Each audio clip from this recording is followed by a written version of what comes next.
Good morning, students. Today we will continue with the same chapter, that is Statistics and Probability. In the last video, we have discussed about range and frequency distribution, and in our today's video, we will discuss about group frequency distribution table. Dear students, the learning outcomes of our today's class, that is, at the end of this video, you will be able to define terms related to grouping of data and represent and interpret data using group frequency distribution table. So before starting with the question, let us first understand the concept with the help of this example. Now let us understand what is grouping of data. Sometimes we need to deal with the large data, so we will divide the data into convenient number of groups and obtain a frequency distribution of the numbers of observation falling in that particular group. Such a presentation of data is known as grouped frequency distribution. For example, the marks of group of 30 students in mathematics were recorded as follows. So we will divide those marks in 5 groups. As you can very well see in this table, we have divided the marks in 5 class intervals starting from 0 to 20, then 20 to 40, 40 to 60, 60 to 80 and 80 to 100. Now we will draw a frequency distribution table for these marks. Now clearly we can see from the table that there are 9 values lying between 0 to 20, 9 lying between 20 to 40, then 5 between 40 to 60 and so on. So with the help of this group frequency distribution table, we can easily define the number of marks lying in a particular interval. If we have to draw a simple frequency distribution table, we need to draw 30 values, which will be very time consuming. So when the values of the data are very large, we will always prefer group frequency distribution table over frequency distribution table.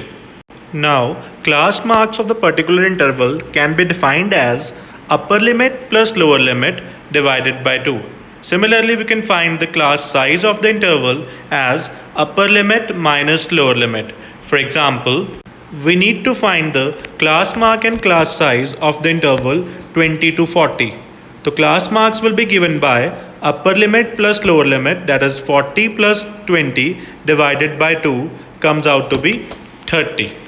And class size is upper limit minus lower limit, that is 40 minus 20, which is 20. So to make it more clear, let us understand this concept with the help of various questions. Now let us start with this example. The rainfall in a city on 30 days of a certain month was recorded as follows. So you can see that बेटा यहाँ पे observations कितनी हैं, 30 days के rainfall given है. तो जिस case में मेरे पास सैम्पल स्पेस ज़्यादा हो, जब जो नंबर ऑफ वैल्यूज़ हैं वो काफ़ी बड़ी हो, जैसे 30 है, तो उस केस में जो मेरा फ्रीक्वेंसी डिस्ट्रीब्यूशन टेबल बनेगा उसको मैं बोलूँगा group frequency distribution table. That is मेरे को क्वेश्चन को पहले इंटरवल्स फॉर्म में डिफाइन करना होगा. दैट इज जो फर्स्ट कॉलम हम प्रीवियसली रेनफॉल के लिए बना रहे थे, मिनिमम वैल्यू, फिर next value, so on to maximum values. अगर मैं इस क्वेश्चन को उसी तरीके से बनाऊं तो मुझे 30 वैल्यूज लिखनी पड़ेंगी, which will consume lot of space. तो उसको रिड्यूस करने के लिए मैं क्वेश्चन को इंटरवल फॉर्म में डिफाइन कर रहा हूँ. इसको मैं लिख सकता हूँ क्लास इंटरवल. तो रेनफॉल को मैं डिफाइन कर सकता हूँ इन क्लास इंटरवल्स फॉर्म. तो बेटा आप देख सकते हो यहाँ पे मिनिमम वैल्यू क्या है. Yes, you can clearly see that it is 1. और जो मैक्सिमम वैल्यू है वो है हमारे पास, हाँ जी बेटा, 33. तो अगर मैं यहाँ पे क्लास इंटरवल्स 5 का गैप लेके बनाऊँ, that is first class interval में बना रहा हूँ 0 to 5. तो 0 से लेके 5 तक. अब आपको सबको पता होगा कि जब मैं ये इंटरवल लिखता हूँ इसका मतलब है 0 इंक्लूडेड, 5 नॉट इंक्लूडेड. तो दैट मीन्स 0 से 4 तक जितनी भी यहाँ पे वैल्यूज होंगी वो इस इंटरवल में आएंगी. देन नेक्स्ट इंटरवल 5 to 10, मतलब 5 से लेके 9 तक की जितनी वैल्यूज हैं इस इंटरवल में. Then another one 10 to 15, then 15 to 20, 20 to 25, then 25 to 30, and the last interval will be 30 to 35. अब ये लास्ट क्यों? क्योंकि मैक्सिमम वैल्यू 33 है. 33 से आगे जाना ही नहीं है मुझे, तो no need to write 35 to 40. तो अब जैसे पहले कर रहे थे second column tally marks and third column will be of frequency. अब मुझे इंटरवल्स वाइज टैली मार्क्स ढूंढने हैं, तो स्टार्ट करते हैं जैसे हम पिछले क्वेश्चंस में बना रहे थे. सबसे पहले टेबल को, अब बेटा ध्यान से देखो, फर्स्ट वैल्यू है 11, तो 11 किस इंटरवल में लाई करेगी? 10 to 15, तो यहाँ पे आ जाएगा एक टैली मार्क. अगेन 11, तो सेम इंटरवल. देन 1 मेरा आएगा फर्स्ट इंटरवल में. देन 5, अब 5 बेटा ध्यान रखना है इस इंटरवल में नहीं बल्कि यहाँ पे आएगा, तो जो वैल्यू खत्म हो रही है वो वैल्यू उस इंटरवल में इंक्लूड नहीं करते हैं. तो 5 in 5 to 10, then 8 again in this interval, then 10, अब 10 कहाँ पे आएगा? यस, 10 to 15, देन 11 फिर से इसी में, 9 5 to 10 में, 33 लास्ट इंटरवल में, फिर से 33 तो 2 बार आ गया. देन 25, अब 25, यस 25 to 30 में, फिर 33, नेक्स्ट वैल्यू अगेन 33, देन 21 आएगा 20 to 25 में, 19 15 to 20 में, फिर 21, 17, 19 अगेन, 12,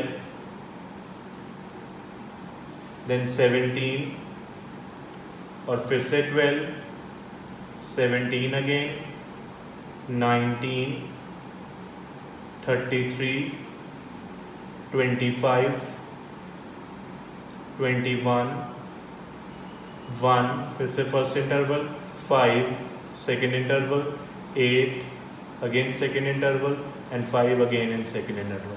अब इन सब की फ्रीक्वेंसी काउंट कर लो, तो 0 to 5 की 2, देन यार 5 और 1 6, 5 plus 1 again 6, 5 plus 1 6, 20 to 25 3, 25 to 32 and last one is 5.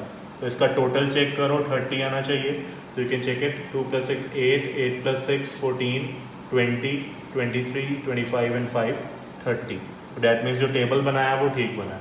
अब बेटा ध्यान देना यहाँ पे कि 0 to 5 या ये जो मैंने 5 to 10 ये क्या है, इन सब को हम बोलेंगे class intervals. 0 to 5 class interval की 0 क्या होगी उसकी लोअर लिमिट और 5 क्या होगा अपर लिमिट. ठीक है, हर क्लास इंटरवल की lower limit upper limit different होगी. अब मैं जैसे बात करूं कि 20 to 25 की लोअर लिमिट क्या है, तो 20 to 25 की लोअर लिमिट है जो पहले आ रहा है, दैट इज 20. और अगर इसकी अपर लिमिट पूछूं तो वो क्या आ जाएगी 25. Is it clear now? ऐसे बेटा एक और टर्म होती है क्लास मार्क. तो क्लास मार्क का फॉर्मूला क्या है? Class mark is different for every interval. तो क्लास मार्क्स का फॉर्मूला होता है बेटा मेरे पास upper limit plus lower limit divided by 2, that is average of 2 limits. तो किसी भी इंटरवल का क्लास मार्क कैसे निकालना है? फॉर एग्जांपल लेट्स से मेरे को 5 to 10 का क्लास मार्क निकालना है. तो क्लास मार्क क्या होगा इसका 10 plus 15, that is upper limit, 10 plus 5 sorry, upper limit plus lower limit whole divided by 2, so which is 15 by 2, that is 7.5. तो हर एक इंटरवल का क्लास मार्क डिफरेंट होगा. अगर मैं बोलूँ कि 15 to 20 का क्लास मार्क क्या होगा, हाँ जी बेटा 15 to 20 इंटरवल का क्लास मार्क्स क्या होगा, तो उसमें क्या करूँगा मैं 20 plus 15 divided by 2, that is 35 by 2, which is 17.5. तो हर क्वेश्चन का हर इंटरवल का क्लास मार्क डिफरेंट होगा. क्लास मार्क के लिए फॉर्मूला याद रखना है आपने अपर limit plus lower limit divided by 2. ऐसे ही बेटा दोनों इंटरवल का डिफरेंस क्या होगा उसको हम बोलेंगे क्लास साइज या फिर विड्थ ऑफ द क्लास. तो विड्थ कैसे निकलेगी किसी इंटरवल की? जैसे क्लास मार्क में अपर limit plus lower limit divided by 2 कर रहे थे, क्लास साइज या विड्थ के लिए हम क्या करेंगे अपर लिमिट माइनस लोअर लिमिट. यहाँ पे डिवाइड नहीं करना मुझे. फॉर एग्जांपल अगर मेरा 10 to 15 क्लास मार्क है तो इसका क्लास साइज क्या होगा 15 - 10 विच इज़ 5। तो क्लियरली क्लास मार्क या क्लास साइज या विड्थ का क्या मतलब है, इंटरवल का जो गैप है, तो which is upper limit minus lower limit, तो जितना भी होगा, तो इस केस में क्लास साइज विल 5, तो क्लास साइज सब इंटरवल्स का सेम ही होगा। Now let us consider another example. अब बेटा क्वेश्चन क्या है मेरे पास, study the frequency distribution table given below and answer the questions that follow. तो एक आपके पास टेबल गिवन है, इस टेबल के बेसिस पे इन 5 क्वेश्चंस के मुझे आंसर देने हैं। अब देखो फर्स्ट क्वेश्चन क्या है, what is the size of class interval. तो you can very well see in all the class interval. अब क्लास साइज कैसे निकलता है, upper limit minus lower limit, 80 - 60 20, 100 - 80 again 20 and so on. तो what is the size of class interval which is 20। तो size is basically interval में कितना gap है, विच is 20। तो फर्स्ट का आंसर आ जाएगा मेरे पास 20। Now second question is what is the lower limit of fourth class. अब क्लास इंटरवल्स देखो, ये first, second, third, fourth, fifth, sixth, 7, तो देयर आर 7 क्लास इंटरवल्स। अब उसने फोर्थ क्लास इंटरवल का क्या पूछा है आपके, लोअर लिमिट। तो फोर्थ क्लास इंटरवल क्या है मेरे पास 120 to 140, तो इसकी लोअर लिमिट क्या होगी, जो पहले है that is 120। Similarly what is the upper limit of sixth class. अब सिक्स्थ क्लास कौन सी है 160 to 180। अब इसकी अपर लिमिट जो इसके बाद वाली लिमिट है, तो इसकी अपर लिमिट क्या हो गई, हाँ जी 180। Now C fourth question, which class has lowest frequency. तो सबसे कम फ्रीक्वेंसी किस क्लास की है, तो सब फर्स्ट ऑफ ऑल सबसे कम फ्रीक्वेंसी क्या है 1, तो 1 किस क्लास इंटरवल के सामने आ रहा है 140। तो lowest frequency 140 to 160 class interval की जो फ्रीक्वेंसी है वो सबसे लोएस्ट है। Then fifth question, what is the class mark of class interval having highest frequency. तो सबसे पहले हाईएस्ट फ्रीक्वेंसी वाला क्लास इंटरवल ढूंढो। हाईएस्ट फ्रीक्वेंसी कितनी है, हाँ जी 18। 18 के कॉरस्पॉन्डिंग कौन सा इंटरवल है 100 to 120। अब इस इंटरवल का मुझे क्या निकालना है क्लास मार्क। तो क्लास मार्क का फॉर्मूला क्या था, upper limit that is 120 plus lower limit that is 100 divided by 2। तो 120 प्लस 100 220 डिवाइडेड बाय 2, तो आंसर कितना आ जाएगा 110। तो class mark of the class interval having highest frequency is 110।